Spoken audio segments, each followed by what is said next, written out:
Welcome to the Across the Bar podcast, where we talk about why today's headlines are important for your success at work. My name is Peter Rahbar. I'm your first call on legal issues. And I'm Laura Brounstein, your first call on comms and content. And we are talking about one of our favorite topics today, summer internships. How to get them, how to do a good job at them, how not to fuck it up, and and from the spend a lot of time side, on that. We're talking also from the employer's side, how to create a good experience for your interns. Right. Well, we've been huge advocates for hiring interns, so today we're putting our time and resources where our mouth is, and hopefully this will be helpful not only to our listeners who are mostly in the workplace, managers, etc., but share with your kids and their friends, and hopefully it'll be helpful to them as we enter the summer intern season, and hopefully all of them will be doing something this summer, but we share some thoughts on that as well. So we're bringing on an old friend of ours, Eliot Kaplan. There's only one person that we could talk when we knew we wanted to have a guest for this episode. Immediately we were both like, obviously, Eliot Kaplan. Yeah. So Eliot has his own coaching business now where he works with job candidates, but he's the former VP of talent acquisition for Hearst. He's the former editor-in-chief of Philadelphia Magazine and the former executive editor of GQ. So I think he's giving our listeners advice for free. Yeah. The only bad thing I could say about him is that he's a Phillies fan. That's it.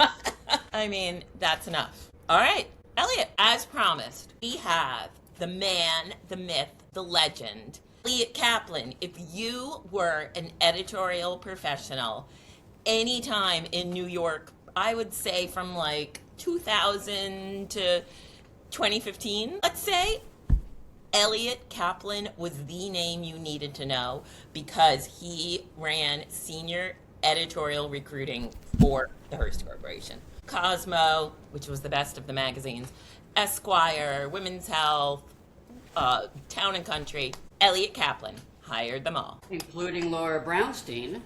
That's true. Tell us about Laura's interview. What did you see in her? Late. You'll be surprised to know, Peter. That made her a real catch for. I was fully late. Perfect interview. She came from Condé Nast. We always like getting people from Condé Nast.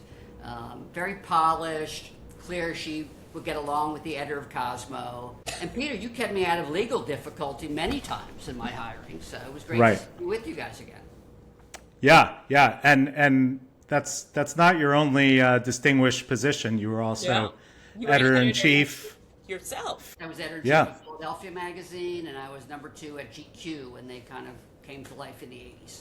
Yeah, in the good old days. I actually drank from the mythical, legendary Art Kelly bar cart. Art Cooper. Yes. Art Cooper. Yes, 5 o'clock was drinks time.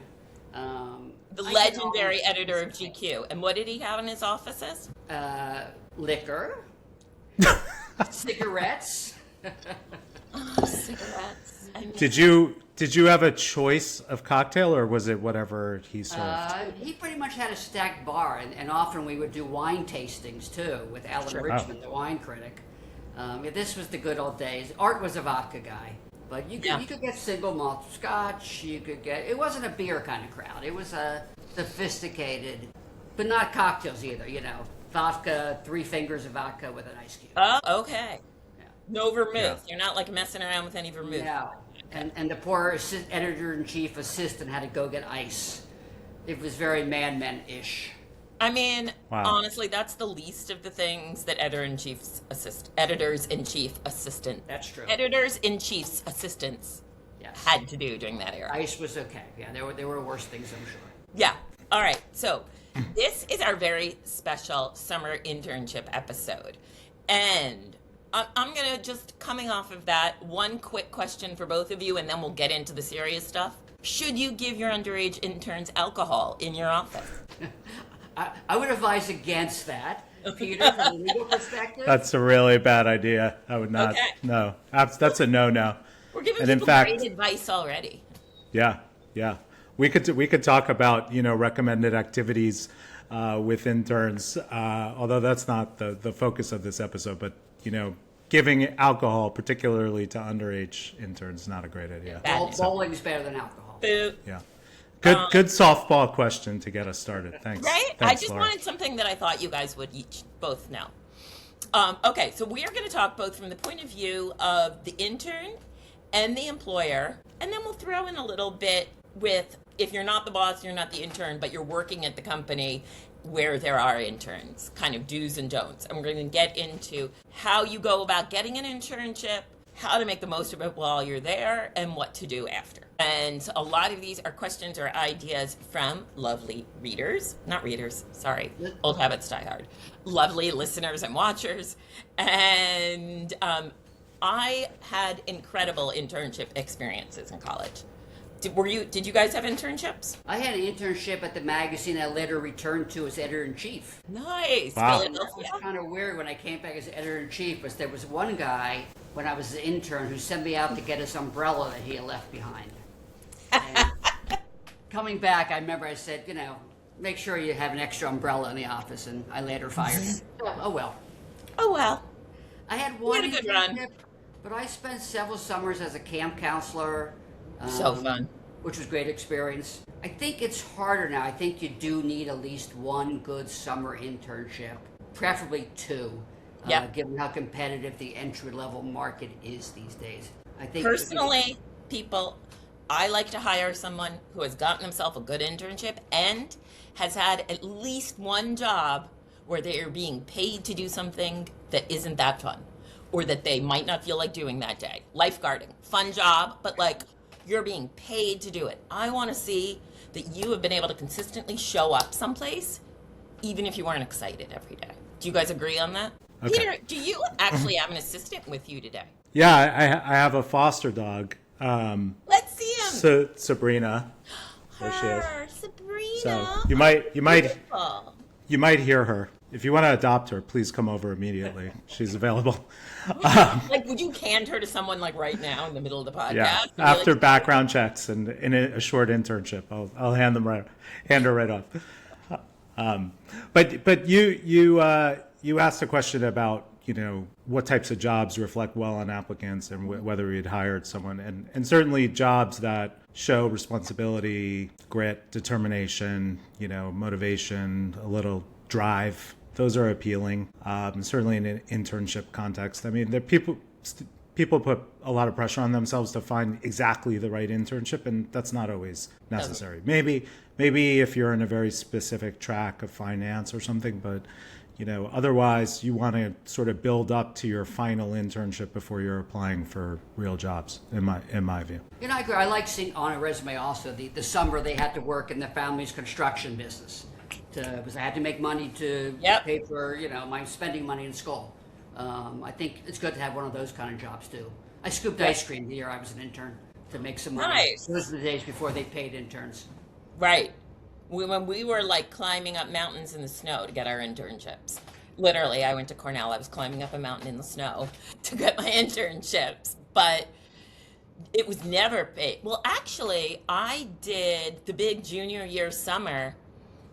None of the magazines paid for internships, and I did not get an ASME internship. There was only 12 spots. Amy Fishbein Brightfield got my spot in my head, and I love her. She's wonderful. And so I couldn't afford to do a magazine internship.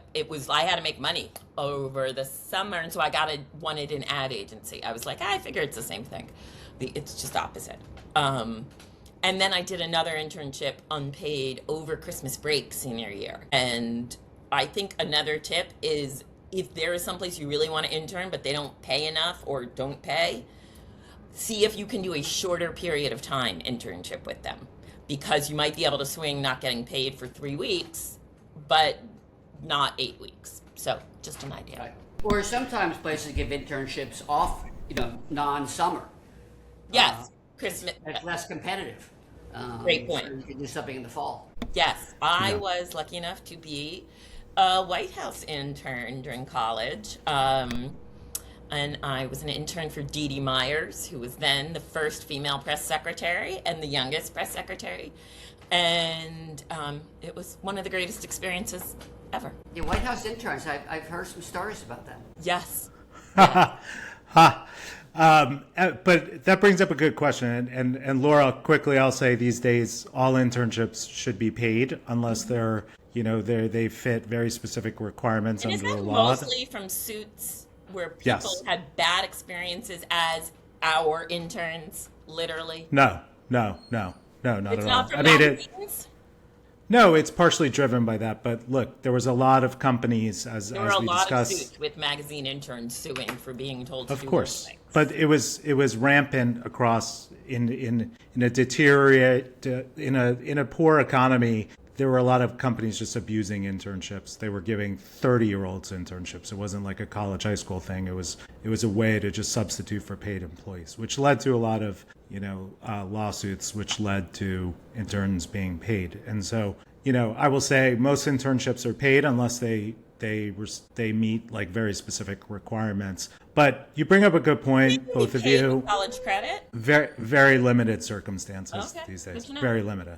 But in terms of talking about off-season internships and just generally, Eliot, where are the best places to find internships these days? I mean, and where should applicants be looking? I would hope that the colleges have a decent career services department that are sort of encouraging and keeping kids up to date on where internships are. That's probably your best resource. And you can also research the companies in the fields that interest you and go on their websites and see what Yep. they have as far as internships or possibilities of internships. You can mine your parents' or your family's friends and contacts, although I'd say be careful on that from a parental view. I hate when, I think it's fine when a parent would contact me and say, my kid is interested in your field, could they talk to you or apply? But then hand it over to the kid. I don't want to hear from parent again. Kid contacts me, mom suggested I contact you, and then you're on your way. So don't be afraid to mine your family contacts, but then you have to do the heavy lifting. Yep. I would also say take advantage of every tool available. To Elliot's good point, think about what companies in your industry you would want to spend time at and learn that. Like if you want to go into TV news, it's kind of obvious what companies you would want to get an internship at. So you can go to their website and see what's available, but you can also just start by asking AI, Chat, or Claude and saying, okay, I'm interested in doing this. What companies have summer internship programs for college students? And just start there. Even though not all of the information will be right, as we know, it'll give you a place to start. And I'd say start early. Yes. Sometimes What time of people, year? It's May Like and you haven't even started looking yet. That's going to be tough sledding. You Yeah. should be starting, I would think, by Christmas break. Yep. So if you did just pick up your head and realize, oh, maybe I should get an internship for this summer, do you think there's anything you can do? Yeah, I think there still are places that are bringing people on, but maybe that's the year you're taking the full-time job and hoping Great to come point. back next year. Yeah. I will say, Yeah, and I will just say, like, it also depends on where you are in age range and proximity to actual career. The youngest interns, meaning those furthest away from actually starting a job, tend to get the last placements. So there are things happening now. That's a great time to have a job. Like that is a great time to like make some money, have some fun, and like lifeguard, scoop ice cream, wait tables, whatever that looks, camp counselor, whatever it looks like for you. Because many places, the better internships are only for rising juniors and seniors, to Peter's point. And you learn a lot about dealing with people in the workplace and those kind of jobs, sometimes more than the internships. Well, that's Right. where you really learn not to be an asshole, is often working for a paid job with people from outside of your personal bubble. That is huge. It's really important in this day and age for an employer or anyone, graduate school, to see that you are capable of engaging with people outside of your own bubble. And usually you do that often in a workplace. Yeah, my wife, who's a journalist, spent several summers at a sporting goods store helping people buy sneakers. Yes, I got a job at the Army Navy store after school in high school because that was where the boys shopped. And so my best friend Michelle and I got jobs at the Army Navy store because we're like, we're not done. The boys come in here. Okay. Let's stay on topic here. So, Eliot, Wait, you I find have to make my big no, Wait, I have to make my no big more talk about boys. That's it. I'm not It's going to over. talk about boys more. Shoe size.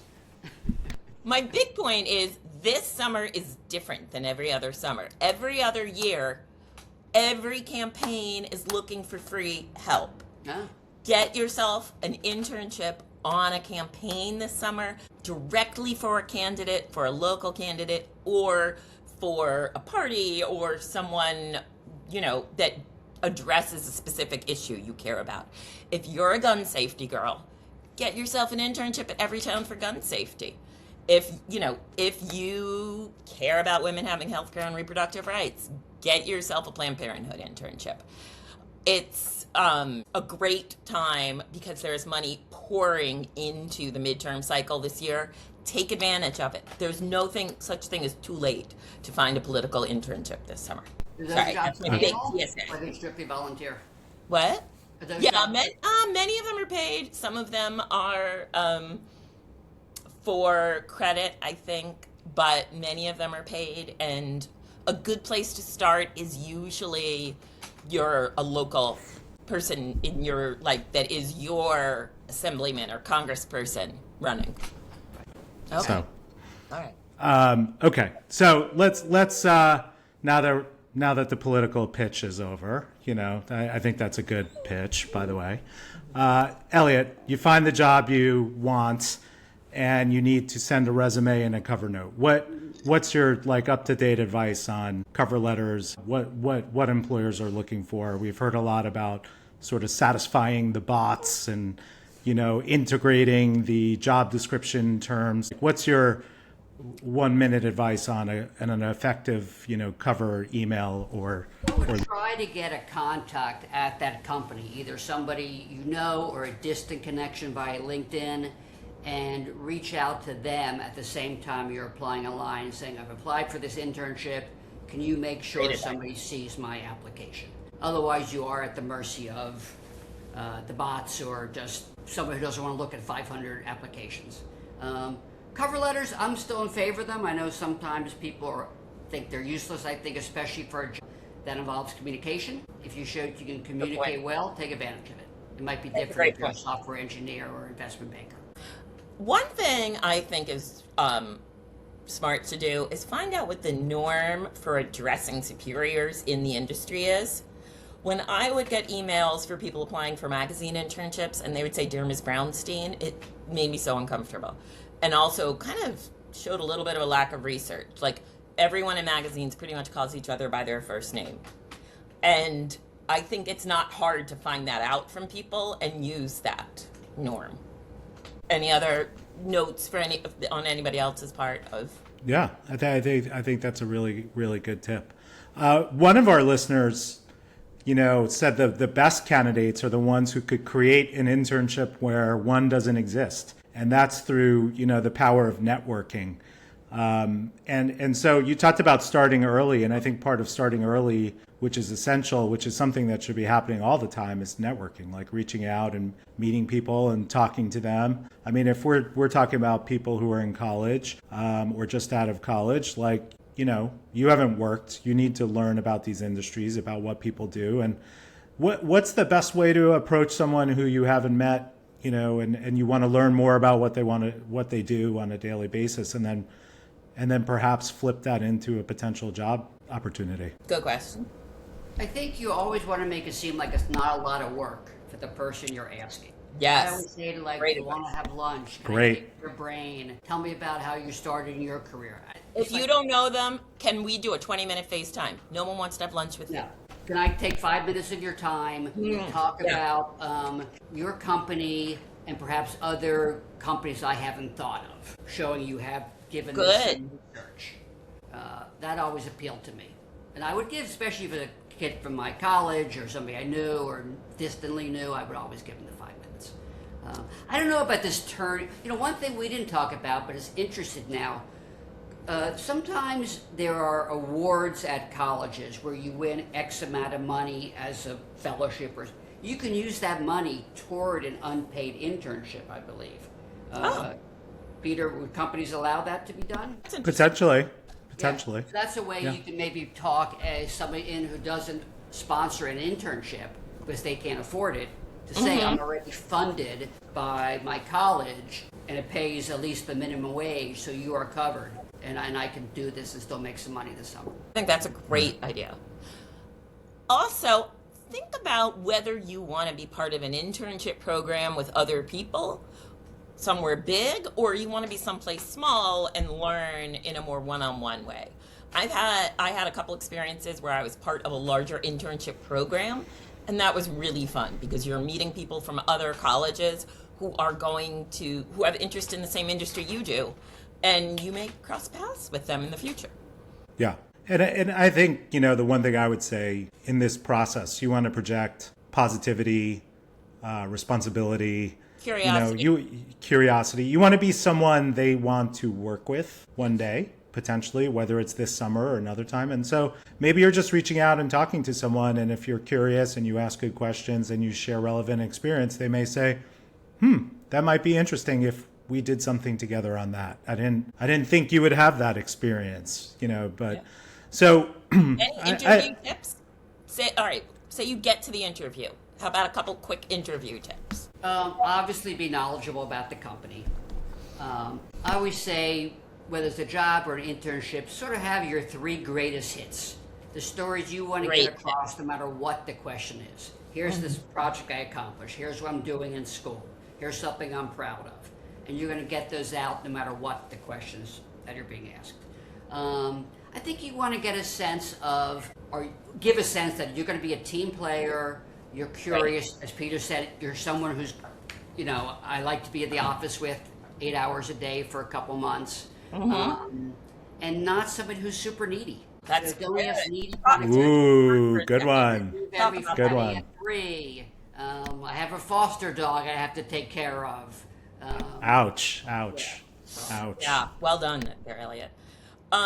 I would also say make sure you ask a question, come ready with a question. And that question can be as simple as, what makes a successful Hearst employee? Like, how does someone thrive here? Like, it can be, if you can't come up with anything else, always just ask, like, what does it take to be successful here? Yeah, that's a good one. And, the biggest challenges facing your company in the next couple years. That's an easy one, too. Another key thing, right? Say quickly, is act interested in the role you're interviewing for. The girl that I interned once for an entertainment internship, who told me quite haughtily that she didn't really watch TV, it wasn't interesting, she only watched foreign films, she did not get the pop culture internship. I know that's... Well, I would say in this day and age, employers are probably expecting you to know more than ever about who they are, what they do. Do your research. You should always do your research, but especially now, they're expecting anyone walking in to know what they do, what the job requires. Look and see what applications people use. Should be listed right in the job listing. It should say you need to know how to use X, Y, and Z, software platforms. Know all that in advance. Your question should not be, hey, what software do you use? Right. Or what do you do? It should be something more sophisticated, like integrating your knowledge of what they do with a question. Or I always thought it was fun to ask someone like, what's your typical day like is kind of tough, but something like, what's the hardest thing you've done, or what's the thing you're most proud of? The thing you're most proud of that you've done in the last year, like something that pumps up the interviewer a little, makes them feel good about you. And if you're going to be interning for the person directly, definitely ask, what would make your life easier? What could I do in this role that would make your life easier? Great. All right. So say you get the internship. Day 1, what are day 1 tips on your internship?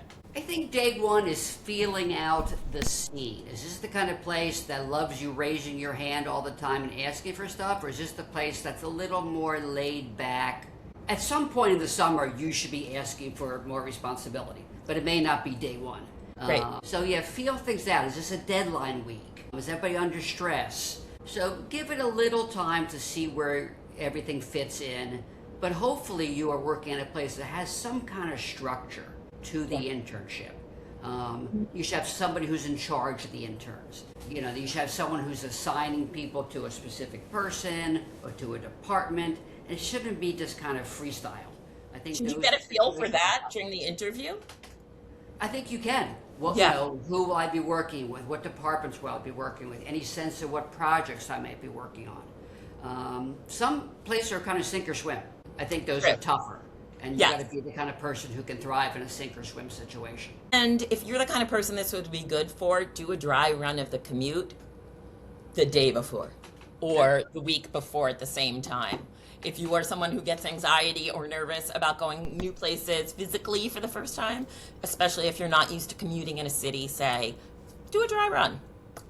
I mean, to me, there was nothing more stressful than the first day of any job I've had, and I would advise get there, half hour earlier, just go sit, have a cup of coffee or something, just relax knowing you'll be on time. Definitely on day one, you don't want to stick out in any way. Like, you don't want to be the person who's late. You don't want to be the person who asked a million questions. You don't want to be the person who got too drunk at the cocktail reception. You just want to, as Eliot said, I think it's really good advice, like get a feel for the place, be friendly, be alert, ask questions where appropriate, but mostly listen and feel the place out, and then figure out sort of where you want to go and what you want to do with it. What are some don'ts for being an intern? Like during your time, let's say you have an 8-week internship. Eliot, top 3 don'ts. Getting drunk at the after work party, even if you're of age. Yeah. Propositioning anybody above you at the magazine. Above you. Oh, wow. Okay. What about? I'm going to need to know what story that advice came from, because that sounds really good. And I think it is. It's the annoying. Don't be annoying. I know that's hard to quantify, but don't be too pick me. It's basically what that means. Right. Yeah, I mean, Laura, I've been watching one of your favorite shows, The Pit, and this season they have 2 residents sort of going head to head on who's like the smarter one, and they're just annoying everybody. Yeah. And you definitely don't want to be that person. I mean, even if you are very smart, and know everything, the drive to sort of show that to everyone at every opportunity possible is a massive turnoff. I would say one of my big no-nos is turning down work. Do not turn down work. I don't care what it is. Someone comes to you and says, I'd like your help on X, and it's like not something you came there to do, I would say, sure, I'd love to. Wait. For all the girls out there, that means within reason. The third time you're asked to babysit your boss's child for the day when they bring the kid in, that is not what I'm talking about. But honestly, that is something that young women frequently get saddled with, especially the interns, watching out for a boss's kid who's in the office during the day, setting up for events, cleaning up from events. Do keep an eye out that you are getting the substantive tasks as well as being helpful with the less substantive tasks. And if you think the girls are being given less substantive tasks, figure out a way to change it. Coffee runs okay? I certainly sent many an intern for coffee in my day. Yeah. Well, I am talking about substantive tasks. It's actually a situation where I'm giving employers some credit for once. So if they're asking you to do something that may not be in your skill set or may not be in the department that you maybe signed up to join, as a summer intern, I think your answer is like, sure, I'll be glad to help out. Do the best I can. I'd love to work with you. Something very positive. I mean, generally, that should be your response to everything, right? Like, you're not there to make things harder or to be a pain in the ass, and you're not there to be annoying, as we said. You want to show that you're a real team player. I think that's really, really important. One of our listeners said his top do not do during your internship is do not take vacation, which I've never encountered that. I would agree. That would be ballsy. I think you can go into it and say, like, I have a family wedding. I know going into it I need to take off these 2 days. I don't think anyone minds if that is the case. It's agree. not giving any warning and having it be a substantial percentage of the time you should Right. be spending being Right. helpful. So family trip to Amalfi Coast doesn't count, but a wedding is okay. Yeah. And also, make shit up. Don't be stupid. Like, if you really need it, make something up. And also, really keep the sick days to a minimum. I know you're not supposed to say that these days, but be sick to stay home. During your internship, you should not be taking a mental health day. Like, you should be able to gut out 8 weeks of work. Yeah. All right. And what do you, one more thing. I mean, one thing to be careful about given sort of where we are, use of social media, and tips, obviously we've talked about on the podcast, people who shoot these workday videos that for some reason get a lot of traction. Mm-hmm. Is that something you should be doing during an internship? Not without permission. I think, and if I assume keep your settings private if you want to do that. I think if you're representing some place, you're really sticking your neck out if you're going to start putting stuff out there on social media. I think you can have a conversation, especially if you're a pre-existing blog. Have a conversation with your superior or whomever. What is cool and what's not cool. But like, right. if you get an internship in the beauty department of a magazine and you already had a lipstick blog, you probably can keep it. Just have a conversation.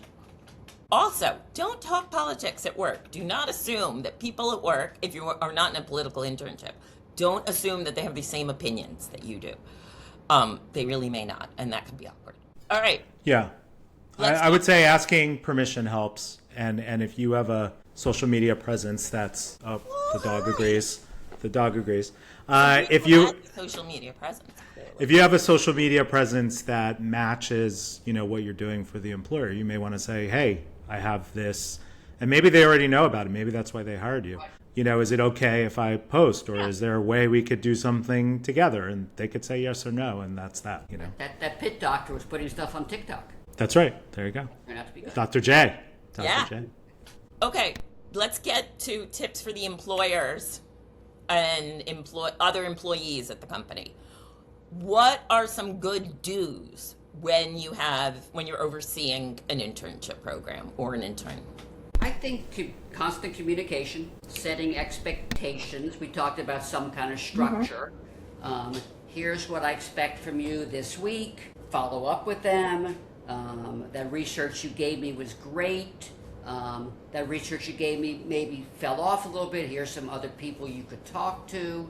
They're scared to death, the interns. Yeah, realize so you really got to get, they're not 35, 40-year-old people. They're kids. And right. They're used to getting praise and attention. And I'm not saying do false praise, but communicate how they can do better, what they did well, and what the expectations are. I'm a fan also of giving all interns one task that they should be working on whenever they have nothing else to do throughout the course of their internship, so that you don't have the feeling of like, oh God, I gotta come up with something else for them to do every second. You wanna figure out the pattern of when you're giving people tasks, and they should have a fallback task. Like by the end of the summer, have a report for me on X or something. And that will give interns a sense of oh look, I accomplished this, but also there's nothing worse than not knowing what to do with yourself and not having enough to do.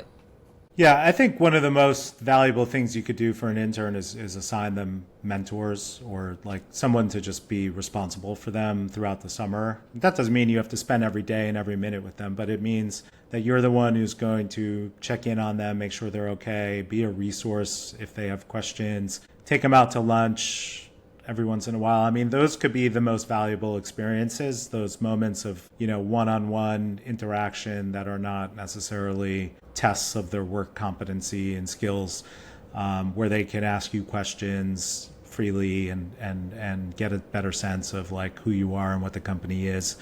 So I think there's values both ways. And also for the company, you get to see okay, who is this person? We see who they are during the workday, but during lunch, they're, just totally pleasant and normal and great. And, should not be a surprise for this crew that my favorite aspect of any internship was going to lunch and taking people to lunch when I wasn't an intern and really assessing them there in that setting. Yeah. Lunch is great. You should also think about what you want to learn from the intern. Like, realize that you have a chance to learn from some clever little Gen Z creature that will be in your office. And what do you want to learn from them? Is it something about Gen Z spending habits? Or, I don't know, something they're studying that's new? Think about, like everything else, like how you can make it valuable for both people, because that will feel great to the intern if they can be helpful to you in some way. I mean, technology certainly. Social media stuff that even if you're fluent, they're more fluent in something. Yeah. Take advantage. Make it a reverse mentorship as well. Right. We've talked about coming equipped with AI skills and helping your colleagues understand sort of what the cutting edge uses are. And so I think if you're an intern, you should absolutely be prepared to answer questions about that, because your colleagues will ask you 100%. Yep. Any like standout internship stories or moments of like anyone that you mentored or worked with that you were like, you know what? One time I had an intern who did this. I remember there was one woman who was intern when I was editor of Philadelphia Magazine. She just seemed so competent about everything. Whatever the task was, she was getting it done. And all of a sudden, we had an opening, and she had left already.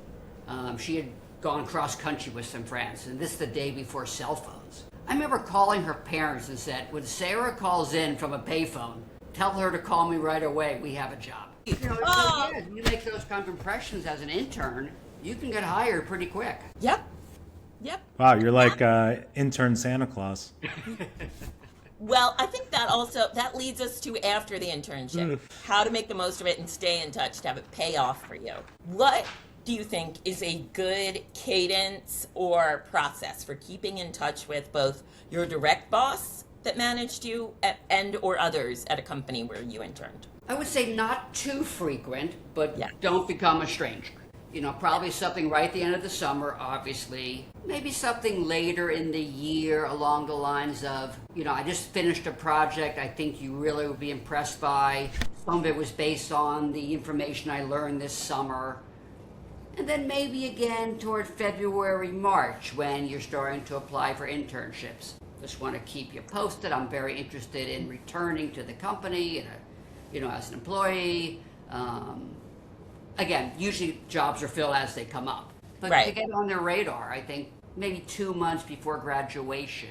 So 2 or 3 times between graduating from the internship and graduating from college, I think. And if it's over the summer, if you can pop in on them and bring them a coffee just to say hi over Christmas break, no one's ever mad at that. Right. And so, Eliot, what would you say the protocol is? Like, let's say you have an internship somewhere where, the prospect of future employment is not automatically discussed, right? Like, so law firms, investment banks, they have these programs where by the end of the internship, if you're coming back or not, but not everywhere operates like that. How do you ask, hey, can I work here full time? What's the proper way to do that? What's the proper timing? Be a job that's just total luck or good luck or bad luck. But I think it is a month or 2 before graduation. You are saying, if anything comes up at the company, I had such a wonderful experience last summer. Please keep me in mind. Right. And because maybe there's a job coming up that hasn't been posted, or they know come May, June, there's going to be a job. So it's good to kind of stay in their face a little bit. What do you do when an intern says that to you and you're like, I am never hiring this job? How do you respond? The annoying one? The annoying one? We'll keep you in mind. Thanks for writing. We'll keep you in mind. Okay, good. Yeah, but I would say lay the foundation before you leave, right? Like, you want to at least tell one person, whether it's your mentor or the hiring manager, like, that you had an amazing experience, that it was really valuable. Maybe share one thing in particular that was really great and say, that is great. I would love to come back, and I'd love to continue the dialogue about potentially coming back, and see what they say. Yeah. If an employer says that to you unsolicited, they mean it. It's not idle talk. So if they say, you were wonderful this summer. We really want to, stay in touch with you. Do so. Depending on the industry, also, if the person you are reporting to or other senior people at the company are active on social media, kiss the fuck up to them on their social media throughout the year. Show interest in the work that they're doing. Like when they're posting about we just had a great quarter at, Rahbar and Kaplan, be like, oh my God, you guys are the best. Or show that you're still engaged and interested in that company and what that company is doing. Right. And to build on that, obviously your own LinkedIn is very important and essential for future jobs. Eliot, do you have any tips on talking about your internship on LinkedIn and how you should do it? I see this trend of people announcing their internships as if it's they're having a baby or something, and then the algorithm likes when you announce things. Yeah, do you ask your employer what's appropriate? How do you handle, I think you got to figure your employer is going to see what you put about your past summer experience on LinkedIn. So don't exaggerate it and say you were in charge of something you were not in charge of. Great advice. Say contributed. Great advice. Yeah. And talk about what you did, what you worked on, but don't exaggerate too much. That is huge because nothing will get you never hired faster than that. Yeah, people do not like that. I've dealt with that situation. It's not good. One thing I will say, because I haven't said too many lawyerly things in this episode, I will say a lawyerly thing, which is this is for the interns, you're going to be in a workplace, you're going to be exposed to information about projects and other things, products, whatever it may be that may not be public. And you need to be aware, or maybe you even signed a confidentiality agreement based on where you're working. So when you go back to school, you really need to make sure you're not revealing the employer's information in a way that you're not allowed to. So or over the summer, or when I did my Cornell and Washington internship program, we were all interning for different politicians. The last thing you want to do is leak to another campaign or something. Or, say you're an Anthropic and your friends at chat. Yeah. Don't talk to each other about what you're things that you shouldn't. Right. Exactly. All right. What happens if you have a crush on somebody who is interning at your company? Don't act on it. That's the answer. Wow. All right. I didn't think you were going to say that. I also knew Eliot would not respond to that question. I won't talk about that. Yeah. All right. Well, I think we've kept Eliot. Peter, as a lawyer, can you just make the point, do not hit on anybody? Don't. Honestly, we've argued nicely about this. I think the workplaces shouldn't be your home of relationships, and especially during an internship, I think you really should not. That's a huge don't for me.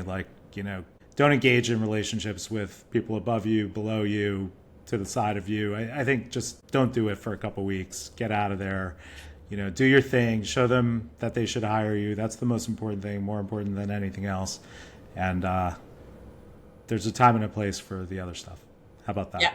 All right. That's good advice. All right. Elliot, you're so generous with your time and your tips. Any final word of wisdom, Elliot? Final words of wisdom. Just be the kind of person people want to hang out with, like Hamilton, the kind of person you want to have a beer with, right? All right. Great advice. That is great advice. All right. See ya. Thank you, Elliot. Elliot, thank you. All right. That was so good. Elliot knows the things. That was great. Very knowledgeable man. And very happy to have him on, and hope the tips were helpful for the interns. Let us know. Let us know. I thought they were great. Yeah. Obviously. Okay, heroes and zeros. What's your zero, Peter? All right, so I just spent a good chunk of this week at a conference with some CEOs of top tech companies, predictive market companies, a Wall Street Journal Future of Everything conference, which was always fun to go to. Predictive market companies, AI companies, trading platforms, and the one thing they were asked a lot of questions regarding regulation and different aspects of regulation. And the one thing that's just striking to me, and my zero for this week is just the failure of the government to, find a way to sensibly regulate new technologies. And here we have AI, which is transformative, we're told and we're seeing, and other platforms such as predictive markets that have other social implications. And we have a government that's just saying, a federal government that's just saying, these companies should be allowed to do whatever they want and, make their own rules and make decisions. And that's just not going to work. And imagine when they created the automobile, we just said, we're not going to make any laws about cars. We're not going to have speed limits. We're not going to have safety rules. We're not going to have emissions rules. It's crazy. Anybody would think that's crazy. So why should we have the same approach to AI? And there was some news this week at the same time about the administration saying, well, maybe we do need to review new models before they come out. And again, the predictable uproar about, the government getting involved and slowing us down, and the boogeyman arguments about other countries beating us in the AI race. The demonization of regulation is just, to me, a real shame. And there should be a sensible way to do it. We should all want that. And, and it may be already too late with AI. I mean, frankly. And I think we'll suffer the consequences for that. So that's my zero. Like a Skynet kind of way? It's potentially. I don't know. So I know that's a little heavy for the heroes and zeros, but it was on my mind. And mine is similar but different. Oh, okay. It is also about when lack of regulation is a problem. It is about the wisdom of the Trump administration letting go of all of the people at the CDC that looked out for whether or not large travel vehicles have viruses and are environmentally sound. The people that would have found a hantavirus outbreak on a cruise ship, we let them go. The people that would know how to deal with that, we let them go. The people that would really know how to deal with, contact tracing, etc., yes, you're right, we let them go. The Trump administration's very clever paring back of things no one would need, like the people at the CDC that look out for pandemic outbreaks on cruise ships. I just think that was a poor idea. I think that was a zero of an idea. Peter? I'd have to agree with you on that one. All right. It's unfortunate. Hero, who's your hero? My hero is learning new things that will lead to social things. I played hooky today for 2 hours. Client, close your ears. And took a mahjong lesson. And I did it because so many of my friends are learning it, and I'm basic and want to be like them. But also, it was so fun. I learned a new thing today. And this is something you do with friends in real life, in person. And I am excited to do that this summer. And it was so fun to learn something new. So, I don't know, learn a thing. Mahjong, I'll say two things about that. One, very hot game right now. Everybody's hosting mahjong nights and whatever. It's great, and I think it's awesome that people are doing it. But second, it reminds me of a funny story about how there's literally AI companies figuring out how you play chess with AI. And is that something we really need?